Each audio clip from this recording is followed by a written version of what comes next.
Hi అండి. కవితకి కాదేది అనర్హం అన్నట్టు వంటకు కూడా ఏదైనా యూస్ చేసుకోవచ్చు. ఏది వేస్ట్ కాదు. అరటికాయ తొక్కలను కూడా వదిలేయలేదు నేను. వాటితో కూడా పచ్చడి చేశాను.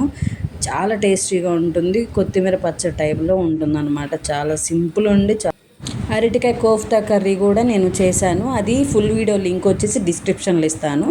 ఇంకా పచ్చడి ఎలా చేశాను అనేది చెప్పేస్తానమాట. ప్రొసీజర్ స్టార్ట్ చేసే ముందు ప్లీజ్ అండి సబ్స్క్రైబ్ చేసుకోండి. మీ సపోర్ట్ నా ఛానల్కి చాలా అవసరము. ఇంకా ఎట్లా చేశానేది చెప్పేస్తాను. ఇంకా ఎక్కువ విసిగించను.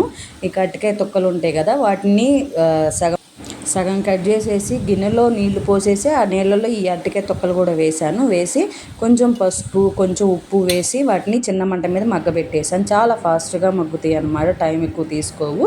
ఇంకా అవి మగ్గిన తర్వాత తీసి పక్కన ఉంచేసాను. అవి ఆరిన తర్వాత మిక్సీ జార్లో ఈ తొక్కలు వేసి అందులో కొంచెం జీలకర్ర, చిన్న అల్లం ముక్క, ఒక 2-3 చిన్నులపాయలు, పచ్చిమిరకాయలు వచ్చేసి మీరు తినే కారం బట్టి వేసుకోవచ్చు.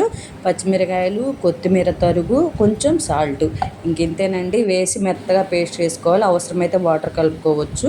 నేనైతే కొంచెం వాటర్ కలిపాను, మరీ గట్టిగా ఉంటే బాగోలేదు. ఇక అందులో కొంచెం నిమ్మకాయ పిండుకోవాలి. ఇంకంతేనండి. ఇంకా ఏం అవసరం లేదు దీనిలో. ఇంకేం కలపనవసరం లేదు, తాలింపు అయిన అవసరం లేదు. సింపుల్గా అయిపోతుంది. మంచి టేస్టీ పచ్చడి అయితే రెడీ అవుతుంది. అప్పటికప్పుడు రెడీ అయిపోతుంది అన్నమాట. చపాతీలకి మంచి కాంబినేషన్. ఇది చాలా టేస్టీగా ఉంటుంది అరటికాయ తొక్క పచ్చడి. ఇప్పటివరకు ఎవరు ట్రై చేయని వాళ్ళు ఉంటే మాత్రం తప్పకుండా ట్రై చేయండి. చాలా బాగుంటుంది. చాలా సింపుల్గా ఫాస్ట్గా అయిపోతుంది కూడా. ఫుల్ వీడియో వచ్చేసి డిస్క్రిప్షన్లో ఉంటుంది లింక్, తప్పకుండా చూడండి. నా వీడియో నచ్చితే సబ్స్క్రైబ్ చేసుకోండి, లైక్ చేయండి. బాయ్.